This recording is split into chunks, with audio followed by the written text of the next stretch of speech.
You dance beautifully, Lady Leandra.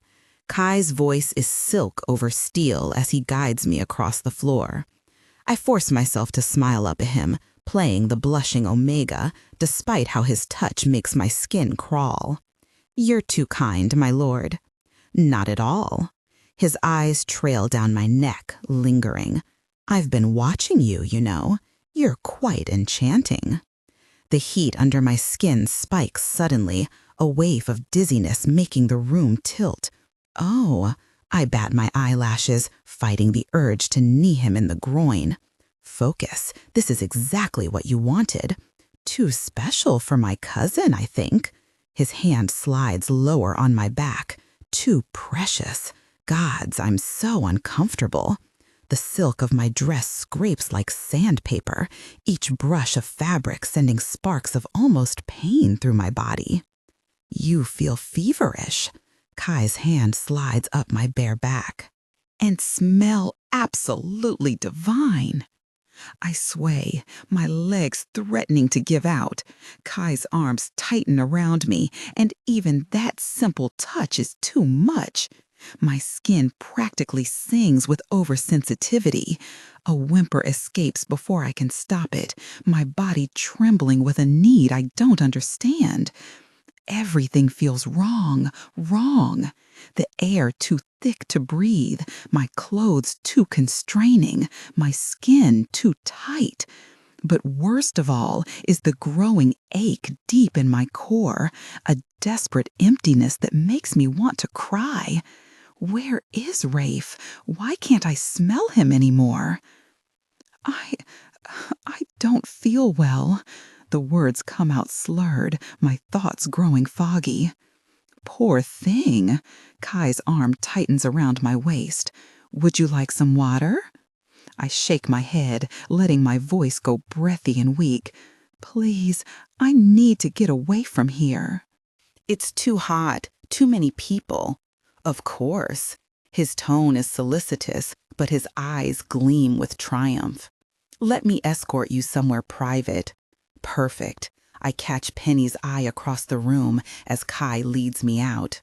The corridor spins around me as we walk. When did it get so hot in here? Where are we going?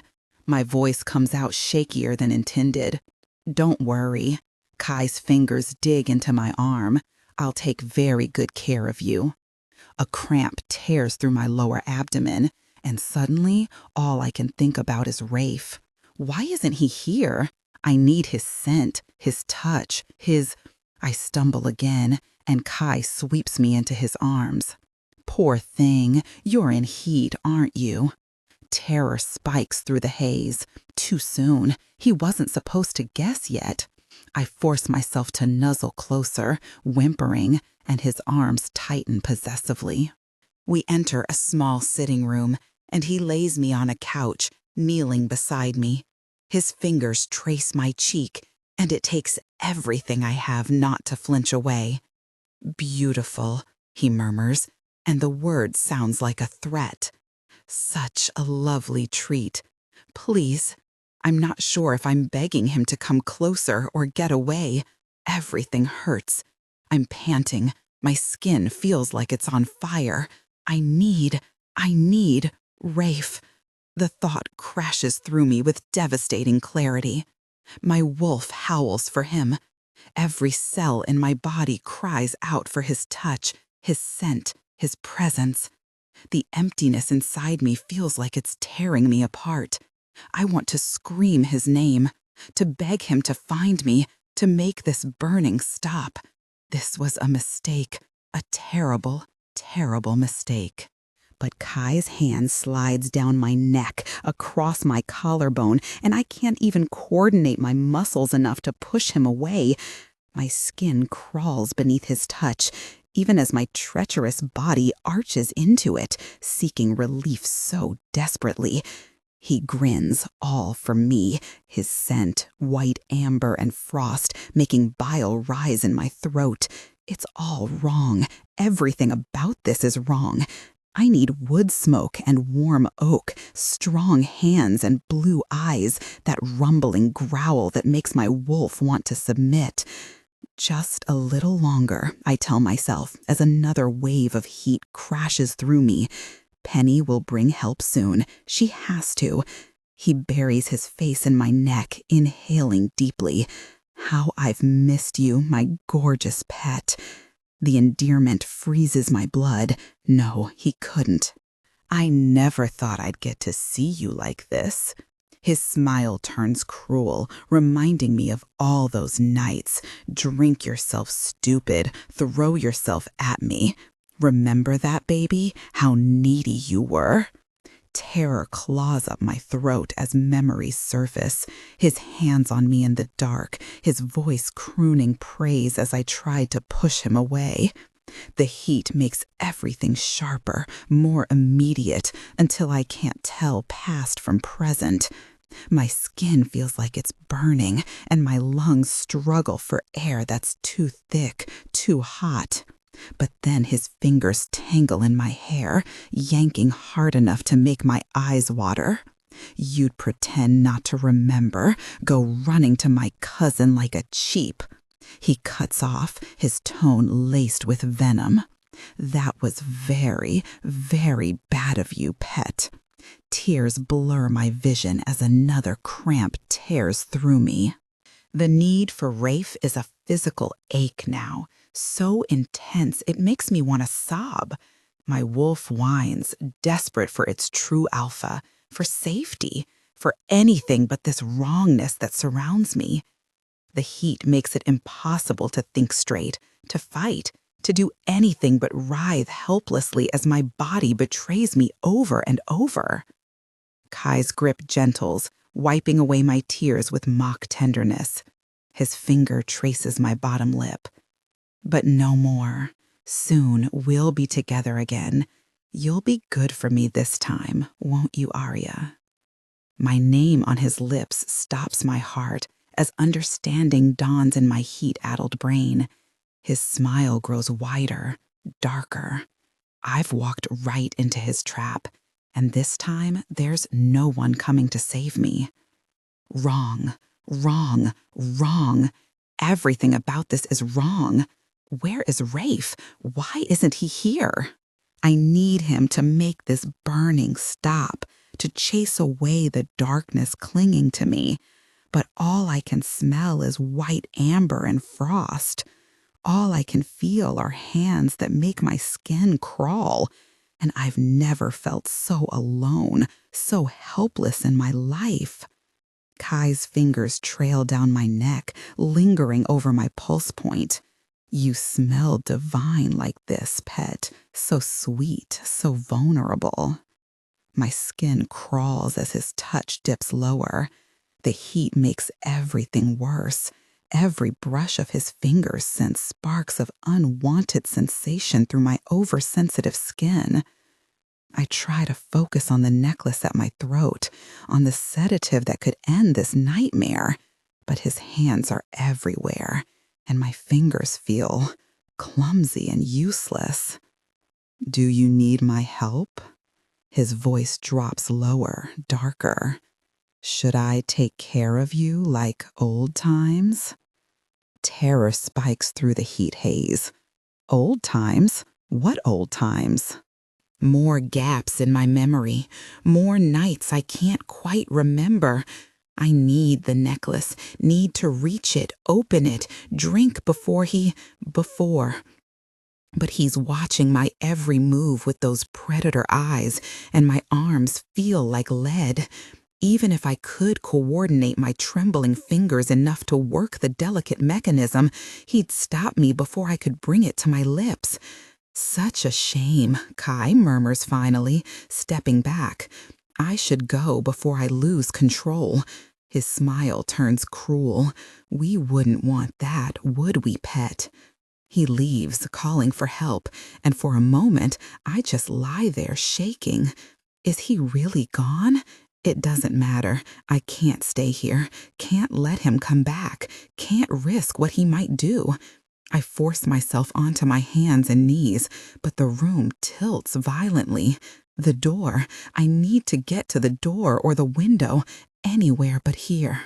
My fingers scrabble at the necklace. but the clasp refuses to cooperate, sliding through my sweat-slick fingers. "Come on," I whisper, my voice cracking. "Please, come on." The heat burns through me in waves, each one worse than the last. My arms give out, and I collapse back onto the couch, a sound somewhere between a whimper and a sob escaping my throat. The necklace feels impossibly heavy, my fingers too weak to work its mechanism. Even my wolf feels wrong, desperate and afraid in a way I've never known before. What if Kai comes back before help arrives? What if the help he called for isn't real at all? Black spots dance at the edges of my vision as panic claws up my throat. I can't fight like this, can't run, can't even open a simple necklace clasp. Being in heat sucks. Footsteps approach in the hallway. My heart nearly stops. Is it Kai? Someone else? My trembling fingers make one last attempt at the necklace, but it's no use. Everything hurts. The world blurs around me, reality dissolving into pure sensation. Then warm hands cup my face, and that scent, wood smoke and warm oak, surrounds me. "Alpha," I breathe, relief flooding through me. Rafe catches my hands in his, pressing soft kisses to my palms. And suddenly, I can't remember why I wanted the necklace at all, or to move at all. Why would I go anywhere when he is here? His scent wraps around me, making the pain inside me ebb just a fraction, but not enough. "What's wrong?" Raf's voice is tight with concern as he cups my face. "You're burning up." I shudder as his nose trails along my throat, inhaling my scent. His growl vibrates through my bones, a deep, primal sound that makes my body respond. I feel the moment he realizes. His breath hitches, and his hands tighten on me as though he's trying to anchor himself. "You're in heat?" he whispers, starting to pull back. His pupils dilate, and I can see the struggle in his eyes, the way he's fighting something inside of him. "I should get the healer," he whispers, his hands beginning to pull back. "No!" I cry out, panic rising. "Don't you dare leave me!" "I won't." He wraps me in his arms, but I can feel him fighting his instincts. "It's going to be okay," I whisper, though my voice trembles. "We'll get through this." Is he seriously planning to cuddle me through this or something? The thought makes me sob. No, this won't do at all. There's a gnawing ache inside me, a fire that burns too hot, too fast. Without thinking, I arch my body against his, seeking relief. "Rafe," I choke out, my hands roaming over his chest, desperate to feel more of him. "If you don't do something right now..." His control slips just for a moment, and he growls low in his throat. The sound makes me shiver with want. "You don't know what you're asking for," he says, his voice strained. "I know what I need, and that's you." I press closer, nuzzling into his throat. "Make it stop hurting, please." My hands slide down his chest to his abdomen, feeling the muscles tense under my touch. "Lysandra," his voice trembles as he speaks again. "We're not mated yet. I can't." I snarl, lifting my chin to meet his gaze. "I'm in heat, and it hurts. I need you." My hand moves lower, brushing against his belt, and I feel him shudder under my touch.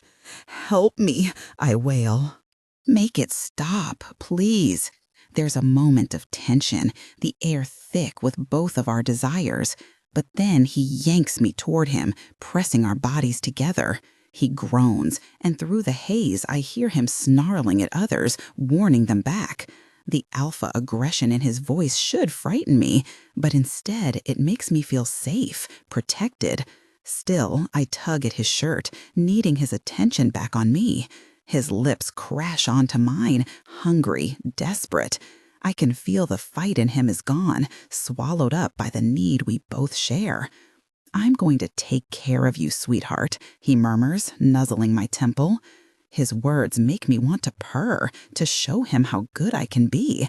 But the burning under my skin is getting worse, and I can't stop the desperate sounds escaping my throat. Please, I gasp against his mouth. Rafe, I need... I know exactly what you need. He cuts me off, his voice dropping lower, rougher. His lips find mine, gentle at first, then not so much, as pure need overwhelms us both. His hands brush against my back, spreading warmth. He pulls back just enough to shrug off his jacket, and I nearly sob at the loss of contact for just a moment. He soothes me. Need to feel your skin against mine. Can you be patient for me? I nod, even as my hands reach for him. He lets me pull him closer, his hands slipping beneath the straps of my dress. I gasp as the fabric slides off my skin, leaving me exposed to him. His gaze sweeps over me, dark and ravenous. Gorgeous, he growls, taking me in. Absolutely beautiful. How did I get so lucky? I arch into him, desperate for more. If I'm so gorgeous, I whine, do something about it. His smirk becomes downright predatory. As my lady commands, he murmurs, his voice so rough it makes me shiver. Let me take care of you. I nod, throbbing as he slowly, finally trails his mouth over my curves, kissing, licking, tasting. His hand slides down my waist, pressing his lips against sensitive skin. And then his finger moves lower. Called away by his father, he didn't want to leave, but when my voice comes out smaller than intended, a few hours ago, you've been asleep for nearly 2 days. The healer said it was normal after such an intense heat, but he was quite worried. 2 days. My mind spins, trying to process everything. Rafe taking care of me, staying with me, carrying me back here. A smile tugs at my lips as I remember his gentleness, his complete dedication to my comfort. He could have taken advantage, could have claimed me fully while I was desperate and willing, but instead, he'd only... Ice floods my veins as another memory surfaces. Kai's cruel smile, his words cutting through the heat haze. Soon, we'll be together again. You'll be good for me this time, won't you, Arya? Oh, gods, he knows. He knows who I am. My hands shake as I throw back the covers. I need to find Rafe, now. My lady, you should rest. No time, I mutter, grabbing the first dress I see. Help me get dressed. Has Kai told him already? Does Rafe know the Omega he cared for so tenderly is his enemy? The thought makes me sick. He deserves to hear it from me, not Kai. Deserves to know the truth before deciding if he still wants me as his mate. Not that he will. What alpha would want Arya Storm as their Luna?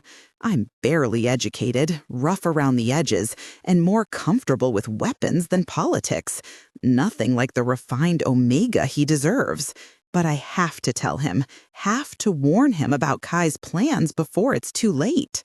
Lord Raphael is in a meeting with his father. One of his guards tells me when I finally track him down.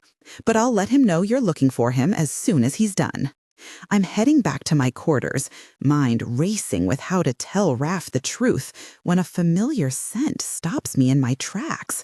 Forest, pine, and rain, a scent I'd know anywhere. Pete? I whisper, turning slowly. He steps out from behind a column, that crooked grin I know so well spreading across his face. Hey there, demon wolf.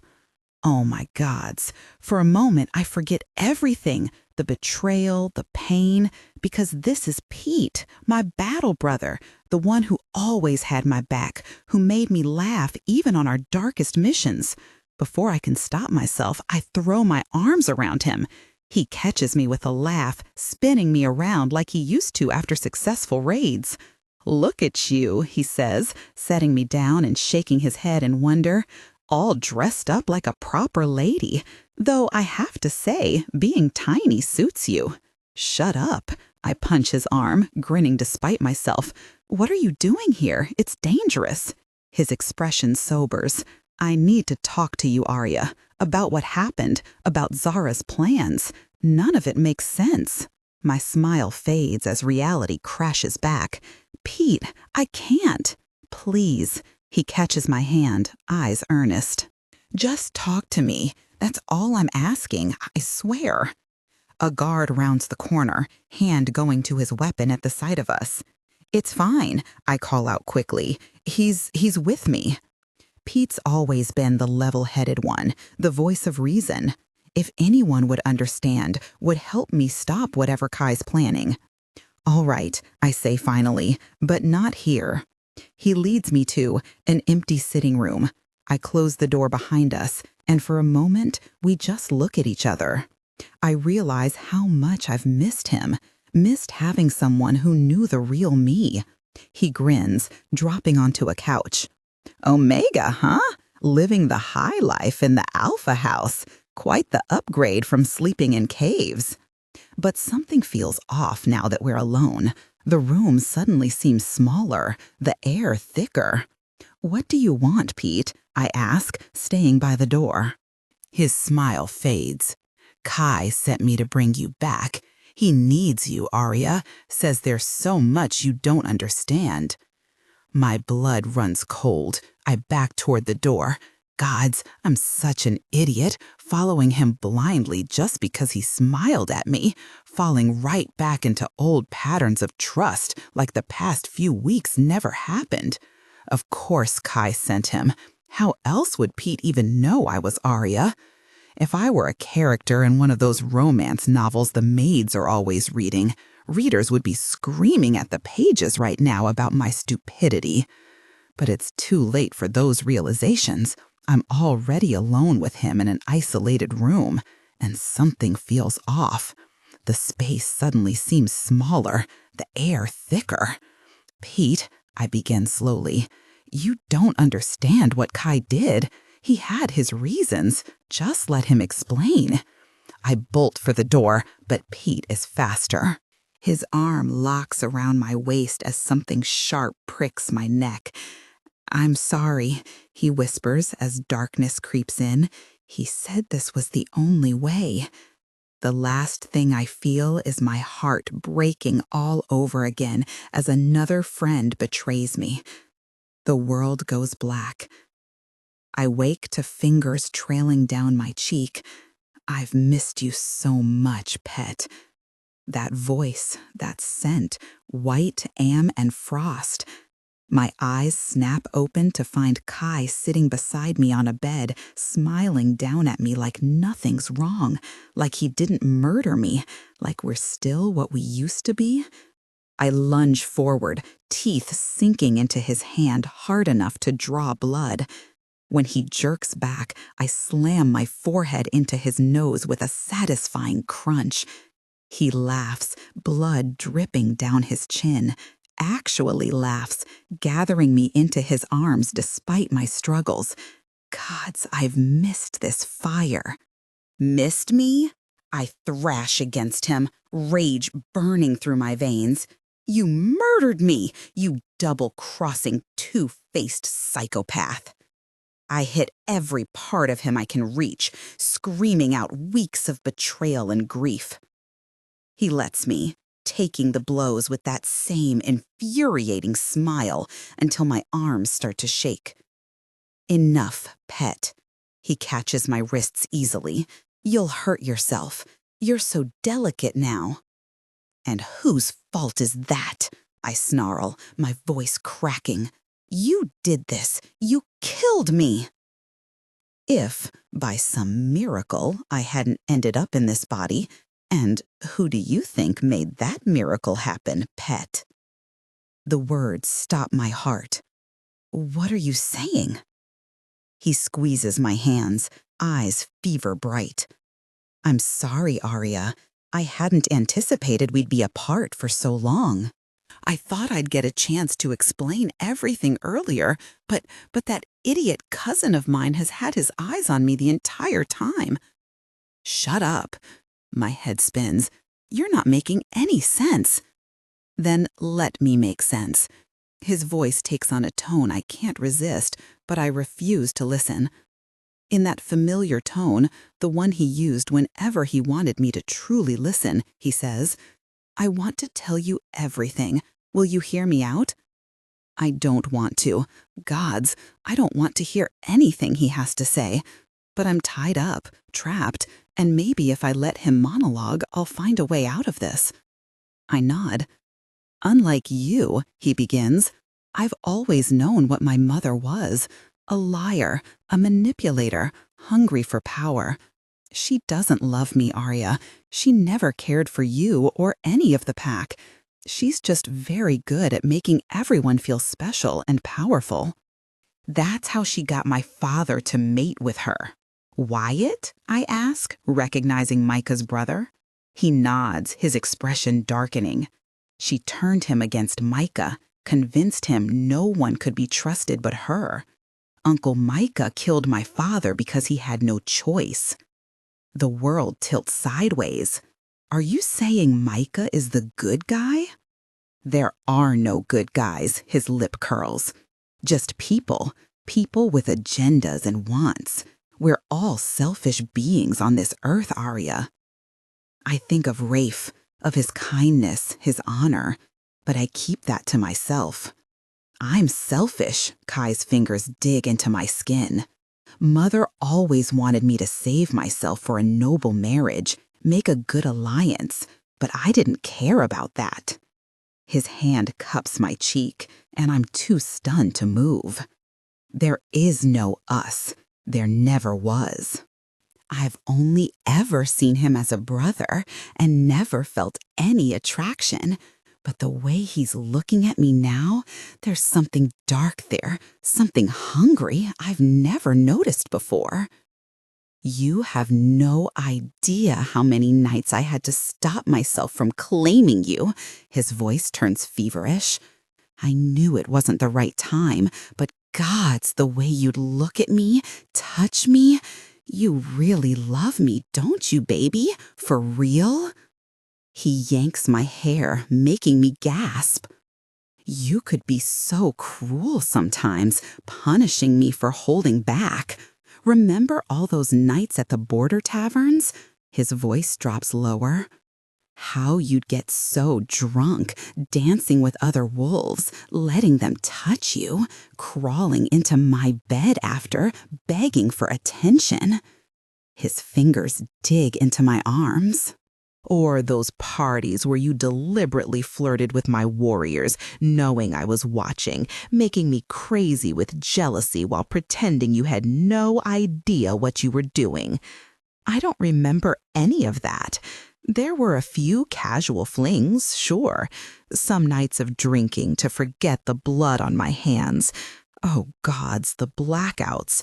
Those mornings I'd wake up feeling wrong, telling myself I must have had fun because why else? And then my cousin, Kai snaps, his grip turning bruising. Jesus, Arya, you really went too far with that one. But I wasn't trying to do anything with Rafe. I'd had feelings for him for so long without even realizing it. I'd been such a blind fool. I knew the day would come when you'd be mine. His eyes gleam with possession. I'd become alpha instead of Rafe, and I'd be free from Zara's hold, free to have you. His expression darkens.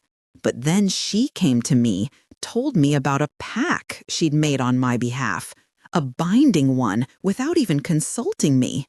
A pact? I ask. He meets my eyes, deadly serious. With a dark magician. It sounds insane. But then again, what else could explain my waking up in another body? My mother worried we were growing too weak to overthrow Micah directly. She needed a way to do it covertly. My mind races. Did she make a wish for me to take over Leandra's body to help destroy the pack from the inside? No. His smile turns cruel. I made that wish for you, he says. After Mother ordered me to kill you. The casual way he says it, like my death was somehow harder for him than for me, makes me want to scream. And why would she want me dead? To help me infiltrate the pack, gain Rafe and Micah's trust. You were our best warrior, he continues. Everyone knew of our bond. Mother argued you were the best candidate. His thumb traces my lip. She wasn't wrong. Bile rises in my throat. Obviously, I wasn't going to let her take you from me, he says, as if this makes him noble. I knew about the magician and his power. Mother had made a similar wish on my behalf, so I went to him and asked for your soul to enter Leandra's body upon her death. His jaw clenches. And I was going to tell you, but that idiot Omega had to go drink poison before I had the chance. Thank God Willa caught on and warned me. Leandra was seconds from death. I didn't have time to explain. For your soul to enter hers, you both had to die at the same time. That was the condition. Well, one of them. The other was giving up what I loved most. My head spins with questions. Where did Zara find this magician? What other conditions were there? What did Kai mean about what he loved most? But one question burns brighter than the rest. Then what did your mother wish for? I ask. I told you. His smile widens. Almost the same thing I did. It's how I got the idea in the first place. Meaning, I whisper. Meaning she wished for my soul to enter my dear old cousin's when he dies. Kai gloats. Well, when we both die, that is. Though, as you've gathered, only Rafe's death will be permanent. Horror crawls up my spine as Kai's smile turns triumphant.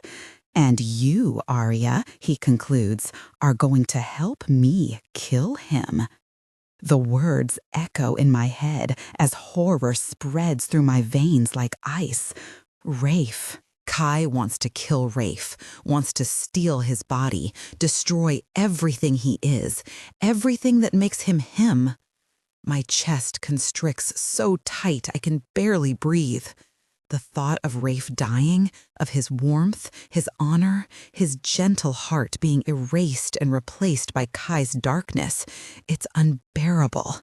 Gods, I can't let that happen. I can't. And the packs, both packs, would fall under Kai's control. He'd have Rafe's position, Rafe's power, wearing Rafe's face while he destroyed everything Rafe has worked to build. The thought makes me physically ill. They have to die at the same time for this twisted wish to work. And somehow, Kai wants me to help, wants me to participate in destroying the man who showed me what real kindness looks like, what real strength means.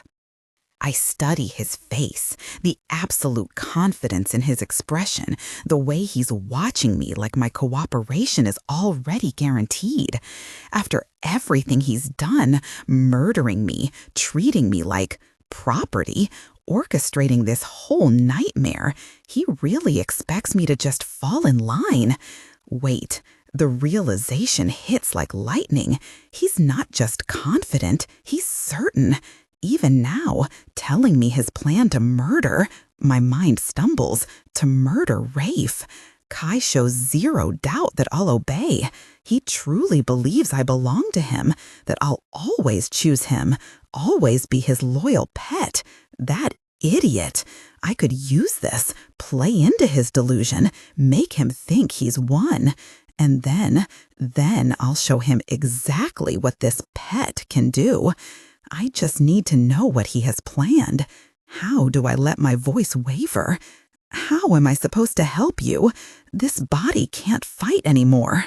Kai's eyes gleam with triumph. Gods, you have no idea how alphas work, do you, pet? Rafe just shared your heat with you. I guarantee he's wrapped around your little finger now. His face contorts with rage. Why did you think I let it happen, if not to get rid of him for good? Let it happen. I nearly snort, as if he had any choice in the matter. His hand wraps around my throat before I can stop myself from rolling my eyes. I wasn't going to let him live before, but after he's had you? His grip tightens. Not a chance, baby. He's going to die, and it's going to hurt. He fancies himself in love. The words burst out before I can stop them, my heart twisting. If he isn't, then he's in lust, and he won't see it coming. That's what matters. His gaze turns dark with possession as his fingers trace my lips, pushing into my mouth. Every instinct screams to bite down, but I force myself still. Everything depends on this. He has to believe I'm his loyal pet again, or he'll use me against him anyway. I need to keep some kind of advantage when this all goes down. You've been such a pain to get to, pet. His smirk makes my skin crawl. But you'll make it up to me, won't you, after this is over, when you're my Luna. When he kisses me, it takes everything I have not to vomit.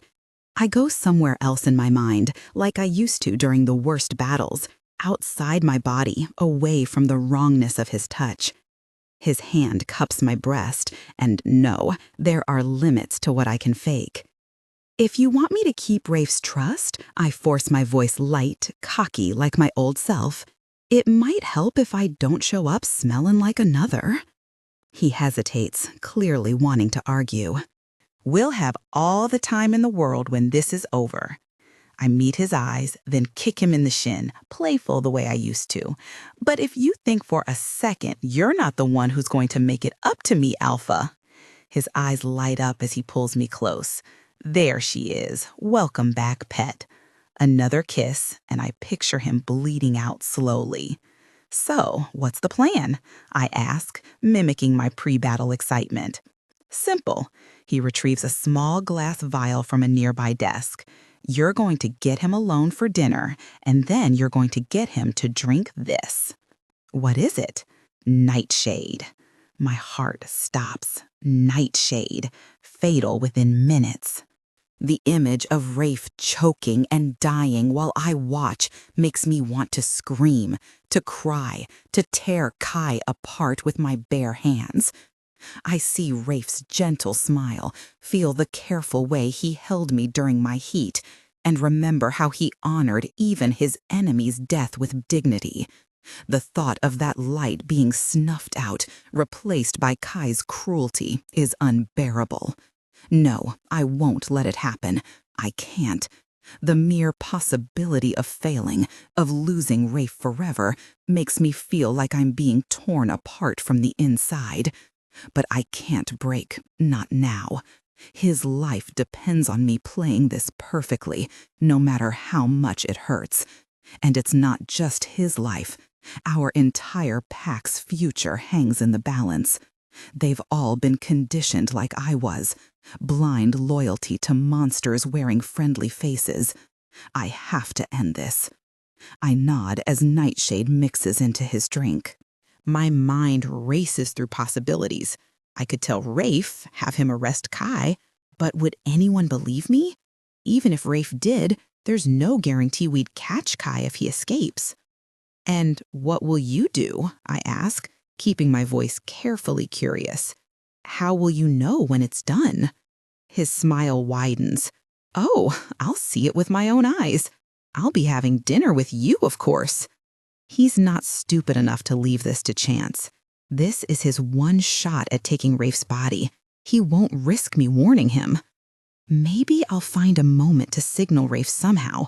But if Kai gets away, he could find another magician, make another wish, take Rafe and kill him before I can stop him. I need backup plans, multiple ones, and I need them fast.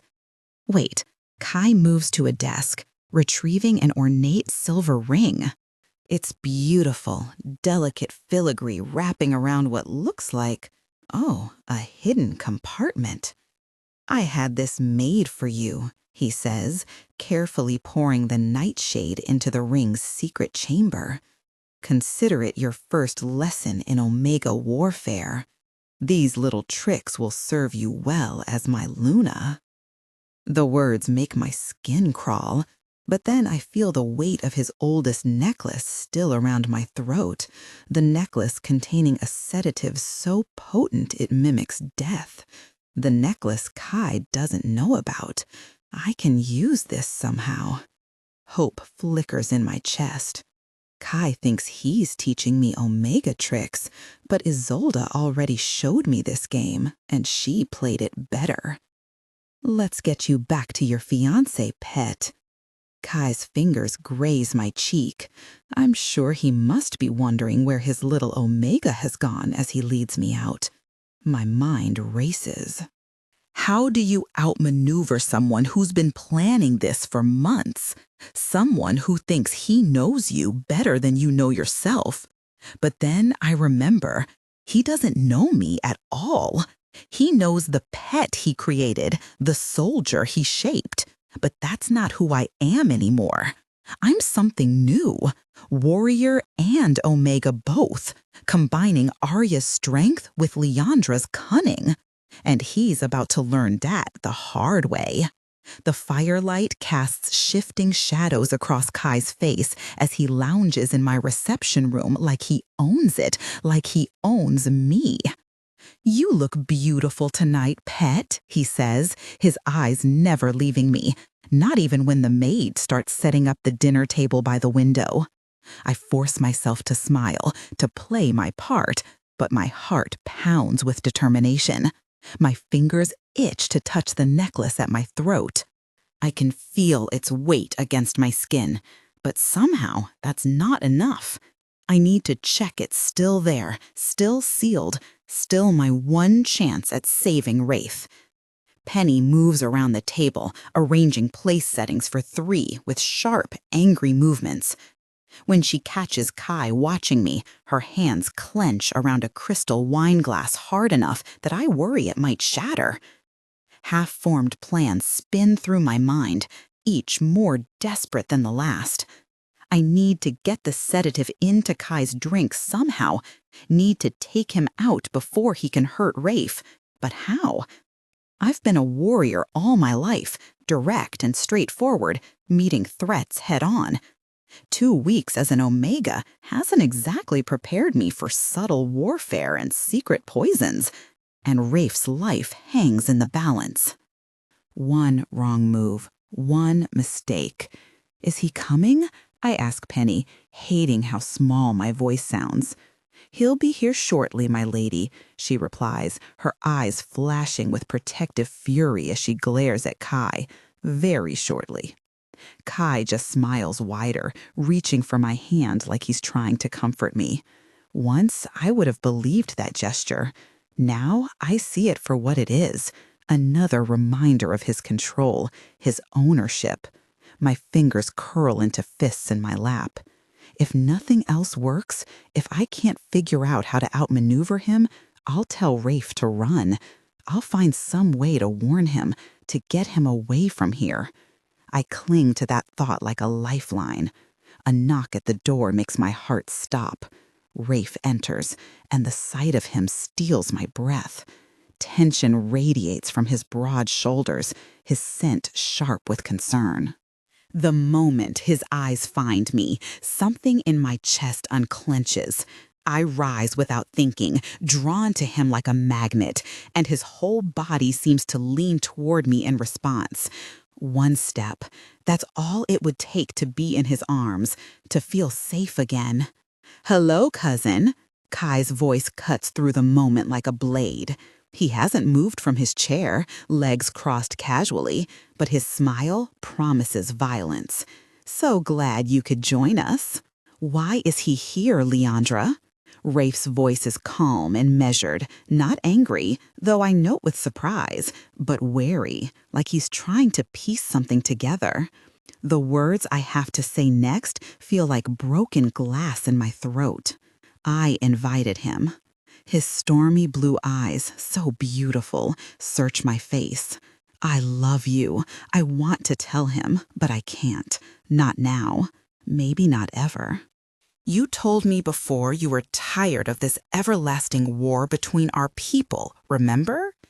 I reach for his hands, needing him to understand something I can't say. Your cousin told me the same thing, Rafe says, his voice cold. I force myself to turn to Kai and give him a brief nod. Lady Leandra speaks the truth, cousin, Kai says, his voice honey over poison. I came to your father, to you, to end this war. I know you don't trust me, but you and I share the same goal. Even if that were true, Rafe says, his face closing off, eyes going winter cold. Even if we did serve a similar cause, it's clear our approaches aren't the same. And how would you know? Kai crosses his legs, resting his chin on his knuckles with perfect ease. You barely let. I speak in those meetings with your father, but you have no idea what I know. You killed Arya Storm to get where you are now, and she was your friend. Rafe's voice cracks with barely contained fury. She believed in you, trusted you, and you betrayed that trust. My heart threatens to burst from my chest, but I force my breathing steady. Even now, he's defending me, the real me. Oh, so this is about Arya then? Kai's laugh is sharp. This is about how you treat your people like their fodder, disposable. Please. I lay my hand on Rafe's arm, feeling him subtly relax at my touch. Let us sit down and talk it over like civilized people. Arguing isn't going to solve anything. Kai smiles and nods encouragingly. Rafe's jaw clenches, but he doesn't protest. I'll pour the wine. I move toward the table, hands steady through sheer force of will. I think everyone could use a bit of cooling off. I pour 2 glasses, one for each of them. This is it, my chance. I reach for my necklace. Thank you, pet. Kai's breath ghosts across my neck as his hand wraps around mine on his glass. He takes a long sip before moving away, and my heart sinks. I heard you gave Arya a proper burial, Rafe says, positioning himself between us, blocking my view. Our agreed-upon diversion, my moment to poison Rafe's drink. My fingers play nervously with the ring as Rafe's voice turns to ice. So, you care about how the friend you murdered was buried? Of course I do. I didn't want to kill her. Kai's eyes snap to me, a clear signal. Do it now. But I can't. I had no choice.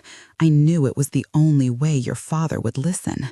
He keeps Rafe's attention focused on him. And Arya understood that. Rafe goes pale. She understood that? Of course she did. She was loyal to the cause, loyal to me. Another glance my way as I fidget with the ring, now or never, but I can't. Rafe keeps looking at me, and I can't. She gladly died at my hand. Kai's voice drops lower, crueler. Her last words were ones of love.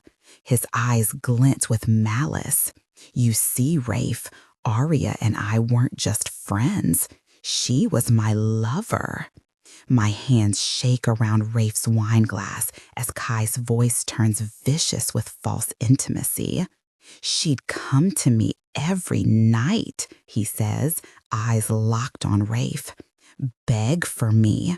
You should have heard the sounds she'd make, cousin, the way she'd whimper my name. Stop, I murmur, my voice cracking, but he talks over me. She was insatiable. Kai laughs, a mean laugh, and mocks in a high-pitched voice. I need you.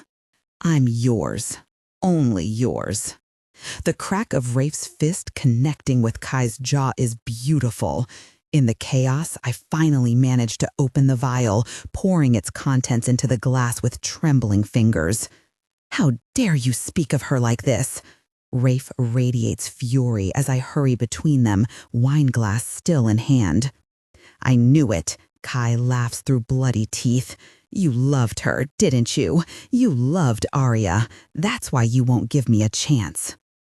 I freeze, breath caught in my lungs, and meet Rafe's eyes. His rage softens into something else entirely. Yes, he says, his voice achingly gentle as he looks at me. Really? Looks at me. It's true. I did love her. I shake my head in confusion. What did he just say? It can't be. Rafe can't possibly have loved Arya. How can that be? Warrior Arya, who fought him tooth and nail, challenged him, defied him, and made his life hell. My chest feels too tight as flashes of every clash, every battle flood my mind. I wonder how many of those moments he looked at me and felt, I love you. Arya, Rafe murmurs, meeting my eyes. The world stops because he's not speaking of the past. He's looking right at me, at this body, at who I am now. With such raw tenderness, it steals my breath. His eyes hold mine like he knows. I feel faint. Rafe smiles. I love you, he repeats, reaching for my hand. I can't move. How does the word come out? Broken, desperate, carrying 100 questions in one. How did you know? How could you love who I was? How can you still want me now? His smile, God's, his smile holds every chase across territory lines, every breathless fight, every moment we thought we were enemies but were really falling in love. His hand reaches for my face with such yearning, it makes my heart ache. But then an arm locks around my throat, steel pressing against my skin. Don't move, Kai says, his voice vicious. Don't make a sound, or I cut her throat. Rafe's eyes turn molten gold as he snarls, but Kai just pulls me closer, pressing the blade until I feel warmth trickle down my neck. Put the glass down, he tells me. I set it carefully on the floor. Don't move. Kai's voice is silk over steel as he addresses Rafe. And don't even think of calling for your people. The knife bites deeper, pulling a gasp from my throat. Pick it up, Kai commands. Rafe kneels slowly, his eyes never leaving mine. I want to scream at him to run, to call his guards, to do anything but what Kai wants. But if I warn him, if Kai realizes I've betrayed him, don't you dare call for help. Kai's grip tightens.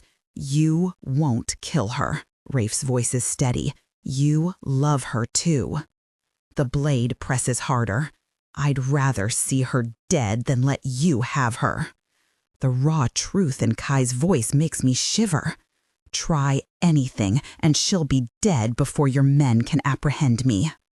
Rafe lifts the glass with excruciating slowness, every movement careful not to provoke Kai. What is it? He asks, but he's not asking Kai. His eyes find mine. What did you put in my drink, Arya? Tears blur my vision as I force out the words. Nightshade. Kai drives the blade deeper, drawing more blood. Drink it now, or she goes, he growls. Rafe looks at me, at Kai, then back to me. I silently beg him to call the guards, to fight, to do anything, but he drinks every drop. A scream builds in my throat. Why? Why would he do this, knowing it was poison? Kai's triumphant laugh fills the room as he releases me, spinning me into a violent kiss. Well done, pet. You were perfect. He turns to Rafe with a sneer. You're such a fool, cousin, to die willingly for a woman who doesn't even love you. Rafe blinks, his face going pale, his gaze growing unfocused. I told you. Kai circles him like a predator, his hand wrapping. Around Rafe's throat, I hissed. I told you she was mine. I warned you. Did you think because she shared her heat with you, it meant she changed her mind about me? Arya loves me. You're nothing to her. Rafe's eyes found mine one last time, but they were empty now. A groan escaped him as his head rolled back when Kai kicked him. He didn't even react, just crumpled to the ground. Kai dropped his knife and knelt beside him, checking his pulse with a dark chuckle. Now, I grabbed the knife Kai had dropped and, in one fluid motion, drove it deep into the man's neck. He gasped, hands still on Rafe's throat. "You're right," he gurgled through the blood. "No time to waste. Thank you, pet." "You're welcome," I spat, stabbing him again and again and again. I couldn't look at Rafe. If I did, I'd drop the knife, and I couldn't risk that, not yet. So I kept stabbing, one thrust for each time he had stabbed me in that forest. When he started to fall, I eased him down, meeting his eyes as he bled out. "I'll be seeing you soon," he rasped, his bloody fingers brushing my cheek. I smiled, then spat in his face. "You'll be seeing never, you piece of trash." His eyes widened despite his weakness, but blood bubbled from his lips. "Rafe is fine," I twisted the knife. "You won't be taking over his body. Oh, and by the way," another stab, "I'm not your pet." Another stab. "You disgust me." Another stab. "And you're an idiot. I never loved you. Never. What I feel for Rafe has nothing to do with you. From now on, no part of my life will have anything to do with you." One final thrust, and I watched the light fade from his eyes before dropping the knife and scrambling to Rafe. My hands shook as I cradled his face, pulling him into my lap. He was so still, so pale. His heartbeat was faint, and I was terrified I had made a mistake, grabbed the wrong vial, switched the wrong drinks. "Rafe," I whispered, shaking him gently, but he remained limp and lifeless, so peaceful in his slumber. Sobbing, I tore open his shirt and pressed my ear to his chest, desperately listening for his heartbeat. That's how the guards found me when they burst in, Penny and Hudson in the lead, me clutching Rafe's seemingly lifeless body beside Kai's very dead one. "What is the meaning of this?" Hudson demanded, his hand going to his weapon. I didn't want to move, didn't want to stop touching Rafe, stop counting each precious heartbeat, but I had to. Rising slowly, I met Hudson's eyes. "Kai tried to kill us. Lord Raphael is alive." "Alive?" Hudson advanced, reaching for me. "He sure as hell doesn't look asleep." My voice cracked like a whip as I stood. "And don't you dare put your hands on me, Captain Hudson. I am Rafe's mate and the future Luna of this pack." I lifted my chin. "Remember your place." Penny squealed beside the guards while Hudson gaped, fury warring with doubt. And underneath it all, respect. "Excuse me," a guard started, "but you're not made it to him yet." "Silence," I interrupted. They all lowered their eyes. "As you must know, I was in heat days ago. Rafe stayed with me during that time. That makes me his." I let the implication hang in the air, not quite lying about a mark that didn't exist. "Go find a healer," I ordered, "and Alpha Micah.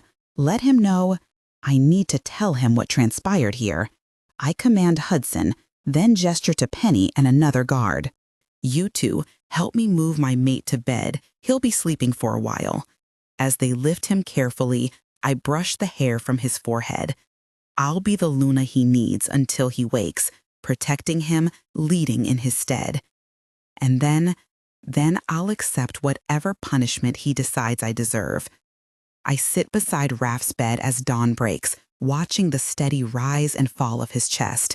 The healers have confirmed twice now that Kai is dead and Raf is merely sleeping, but my hands still shake every time I check his pulse. At least some color has returned to his cheeks. He no longer looks like he did in those terrifying moments after drinking what he believed was poison. Moments when I thought I'd lost him forever. I can't stop thinking about it, how he drank that glass, knowing exactly what he thought was in it, just to protect me. The memory makes my chest ache. Why would he do that? Why would anyone think I was worth such a sacrifice? Dawn breaks outside the window as I keep my vigil beside Raf's bed. By some miracle, the guards have let me stay with him, probably because I've been playing the part of their future Luna so convincingly. Fake it till you make it, as they say. The healers confirmed hours ago that Kai is dead and Raf is just sleeping, which briefly calmed my racing heart. But now anxiety claws at my chest again because it's been so long and he still hasn't woken. At least some color has returned to his cheeks. His chest rises and falls peacefully now, so he doesn't look as still and lifeless as he did before. But watching him like this, knowing I'm the one who drugged him, knowing he willingly drank what he believed was poison just to save my life, makes me feel sick with guilt. I still can't wrap my mind around why he would do that. I was so sure he'd turned against Kai. But mostly, I'm angry with myself. I should have just told him the truth from the beginning, when he came to my room that first day, when he stayed with me through my heat. Gods, from the moment I woke up in this body, I should have been honest with him.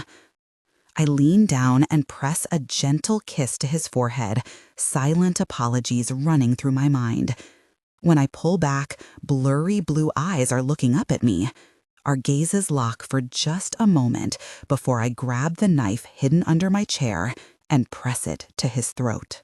6 months ago, I slipped off that cliff edge in the Northern Territory, I say, my voice shaking slightly.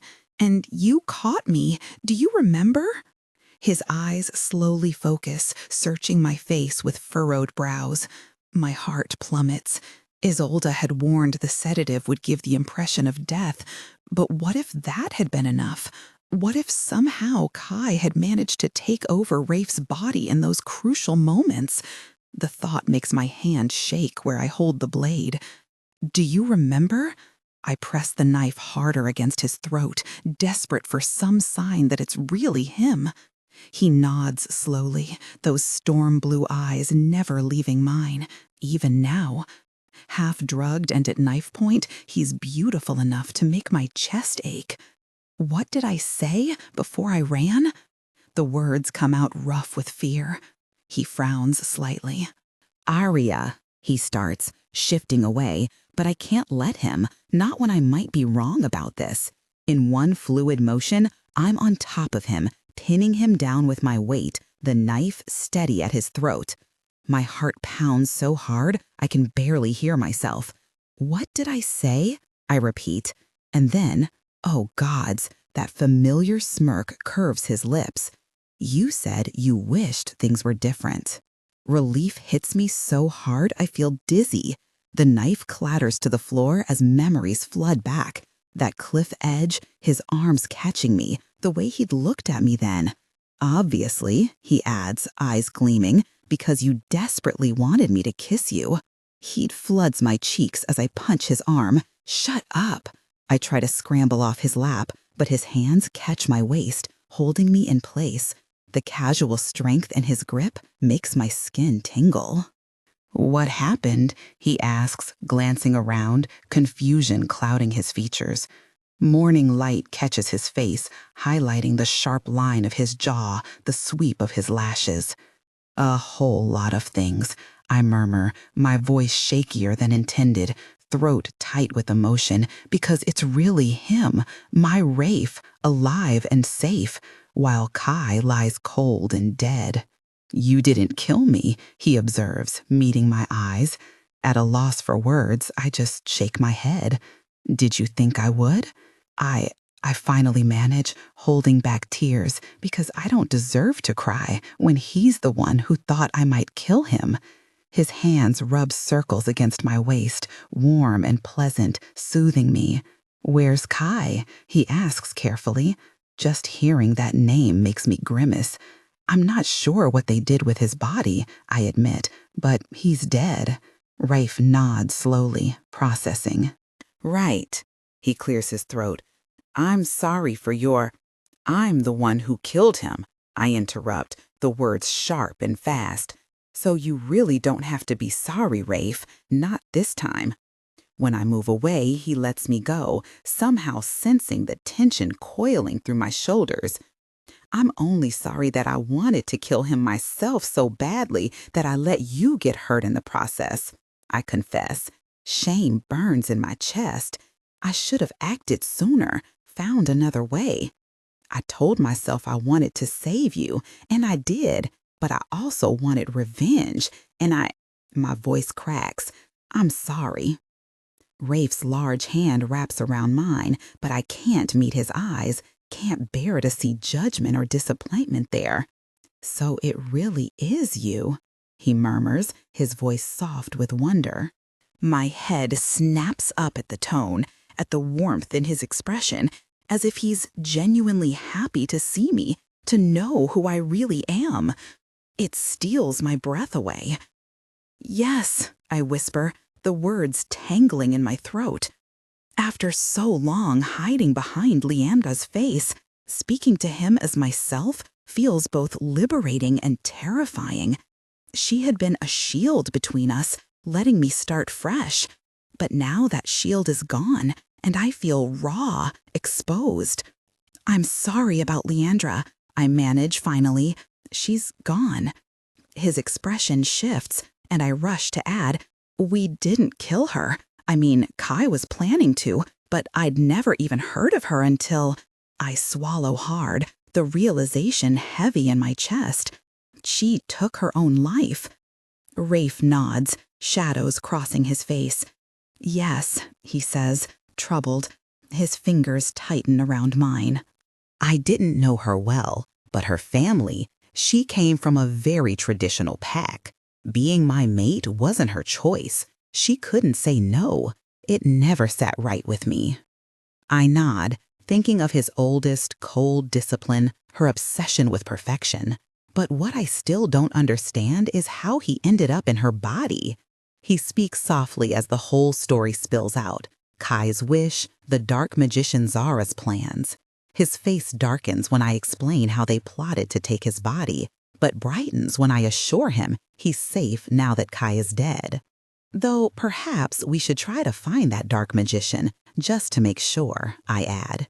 He nods thoughtfully, as I admit I only found out about all this yesterday. But my voice catches. There's more I need to say, truths that have been burning inside me. "I'm so sorry," I whisper.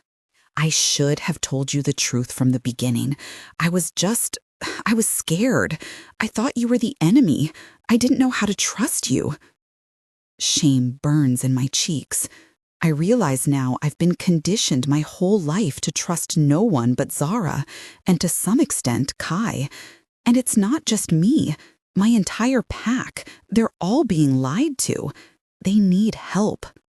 Rafe's hand squeezes mine, his touch anchoring me. "We'll help them," he promises. Hope flutters in my chest at the thought that he might let me help. His smile brightens. "Well, yes, it will be much easier to rally Zara's people with your help.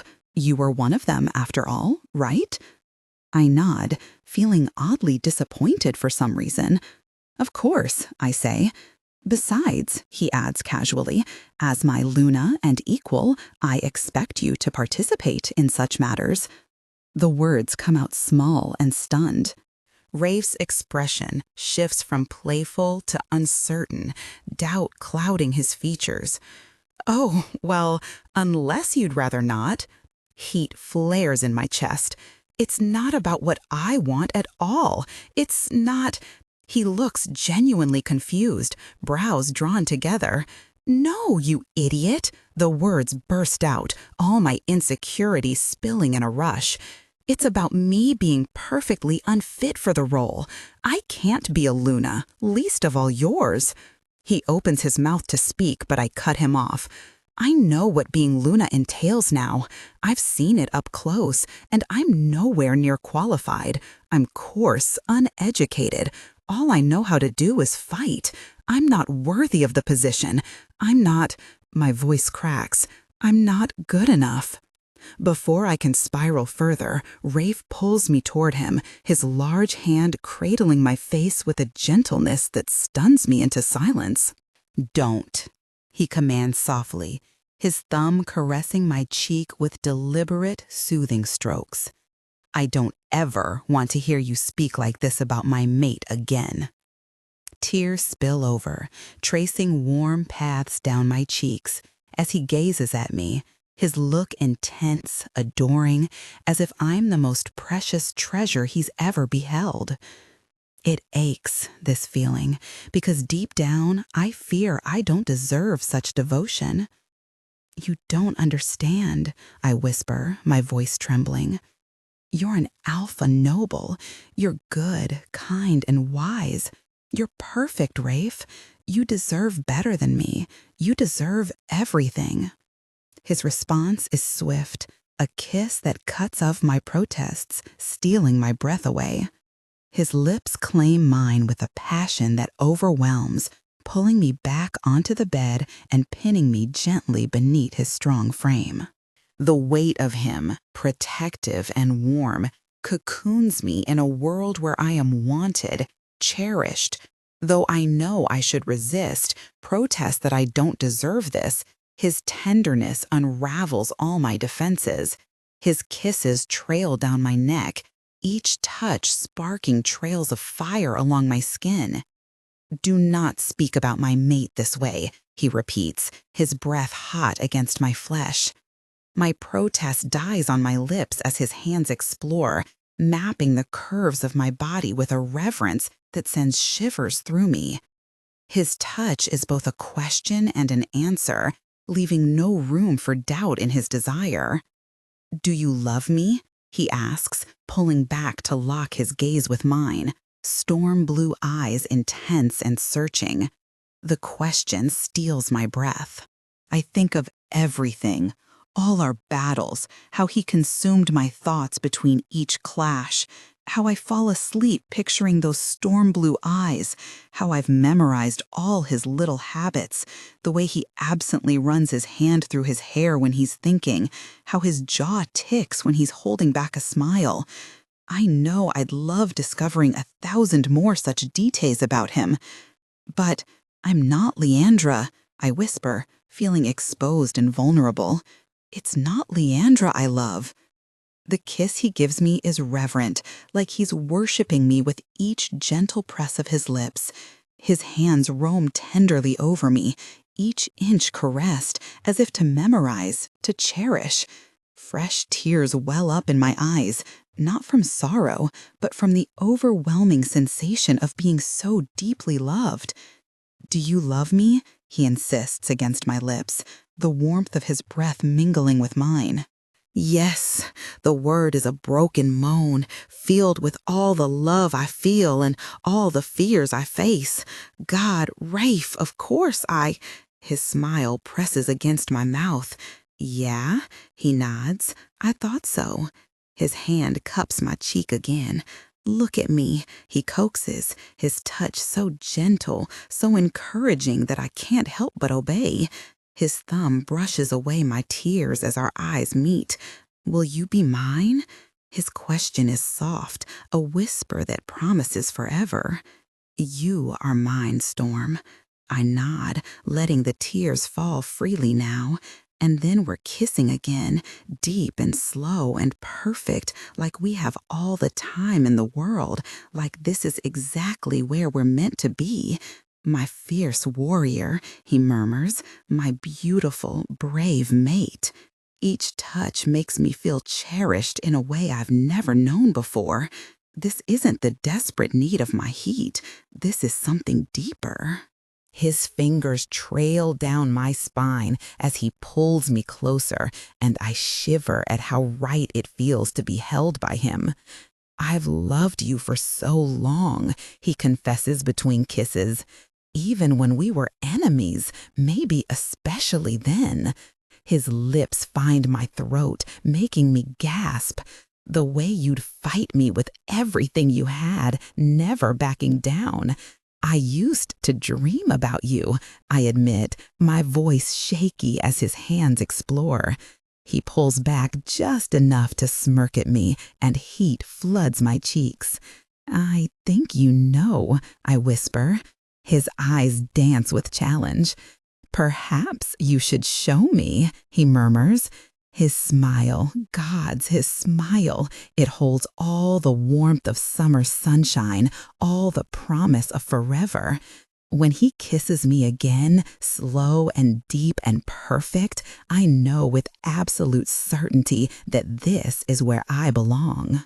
3 years after Kai's death, I stand before our combined packs, wearing my own face. The path here wasn't easy. Every step was a battle, not just with others, but with myself. The first months were the hardest. My new body felt like a prison, sometimes weaker, smaller, ruled by instincts I didn't understand. During council meetings, I'd find myself wanting to bare my throat when Rafe spoke in his alpha voice. In training, my muscles would fail me when my mind knew exactly what to do. More than once, I fled to my chambers in frustrated tears. "Your strength isn't gone," Penny would remind me, helping me up after yet another failed sparring match. "It's just different now." She was right. I learned to use my Omega instincts as advantages, to read emotions, to sense intentions, to command through influence rather than force. But gods, the adjustment nearly broke me some days. Then there were the whispers, former rogues who couldn't believe their fierce warrior had become an Omega, nobles who thought I wasn't refined enough to be Luna. Every raised eyebrow, every doubtful glance fed the voice in my head that said I didn't belong here. Rafe never doubted me, though. He'd find me training at dawn, determined to rebuild my strength. Instead of offering help, he'd just kiss me and say, "Show them all who you are." But the hardest struggle was with my own heart. Every time he looked at me with such love, every time he touched me with such reverence, I'd want to run. How could someone like him want someone like me? I felt like I was robbing him of his chance to be happy, to find someone worthy of him. Even after we defeated Zara together, even after uniting the packs, even after proving myself as Luna, that doubt lingered. I'd wake from nightmares where he'd leave, after finally seeing me as I saw myself, damaged, unworthy, stained by years of being used. "I adore you," he'd whisper on those nights, hugging me tight. "Please, just let me love you." But I couldn't, not fully, not until I learned to love myself first. It took years of healing, of facing my past, of learning that being Omega didn't make me weak, that being a warrior didn't make me unworthy of tenderness, of accepting that the things done to me weren't my fault. Only then did I finally feel ready to accept his mark, to truly believe I deserved the love I saw in his eyes. His kisses trailed down my throat, each touch reverent, claiming. For the first time, I find myself melting into the sensation completely, with no reservations, no voice in my head whispering that I'm just a weapon, a pawn to be used. There's only Rafe, his hands on my skin, his scent surrounding me, his love radiating through every careful touch. "You're everything," he murmurs against my collarbone. "I love you so much." For once, I believe him, because I'm not just a shield or a soldier anymore. I'm a person, whole, real, and profoundly loved by the most incredible man I've ever known. Tonight, when his mouth claims mine with an urgency that sears, his hands explore my body with exquisite care. Each touch ignites a slow burn that melts every last bit of my resistance, drawing out soft sounds from my throat that would have embarrassed me once. But now, I let them come freely, letting my moans and sighs weave into the air between us, wanting him to know exactly how he makes me feel. The heat that builds between us is slow and sweet, yet it transcends mere physical need. It's a soul-deep yearning to be entirely his, to entwine our destinies and souls in the most intimate way possible. Mark me, I gasp against his lips, the words barely a whisper, but laden with all the desire coursing through me. He pulls back just enough to search my eyes, a flicker of surprise and awe in his gaze. "What did you just say?" he breathes. I laugh softly, the sound tinged with need, and trace my tongue lightly along his throat, tasting the salt of his skin. "You heard me?" I murmur. His groan is deep, resonating against my lips, filled with longing and hesitation. "Are you sure?" he asks, his voice rough with emotion. I've never been more sure of anything. My fingers tangle in his hair, gently pulling his head back as I bare my throat to him, offering myself completely. When he bites down, the sensation catapults beyond pain into pure ecstasy. Pleasure and profound connection surge through me, radiating from the mark, making me cry out his name as our bond snaps vibrantly into place. Suddenly, I'm awash in his emotions, his overwhelming love, his fierce desire, his exultant joy at finally being bonded. It's overwhelming, beautiful, a cascade of feeling that brings tears of happiness to my eyes. "My turn," I whisper against his skin, already craving the intoxicating connection that now binds us. My teeth find the tender skin of his throat, and as I mark him, the bond deepens, weaving our essences together in a tapestry of shared souls and destinies. After that, it's pure magic. When he finally takes me, it feels as though our very essences are merging, passion and love spiraling into an exquisite crescendo that lifts us beyond the confines of our bodies. We explore each other and the new dimension of sensation our bond offers, reveling in the perfect unity we've discovered. Through it all, I am enveloped in joy, in rightness, in the absolute certainty that I am exactly where I am meant to be, in his arms, in his heart, in his soul, forever. Thank you so much for reading. Your thoughts and feedback mean the world to me, so please don't hesitate to share. Leave a comment below. I love hearing from you. If you enjoyed the video, give it a thumbs up to show your support. It keeps this channel going. Have a wonderful day.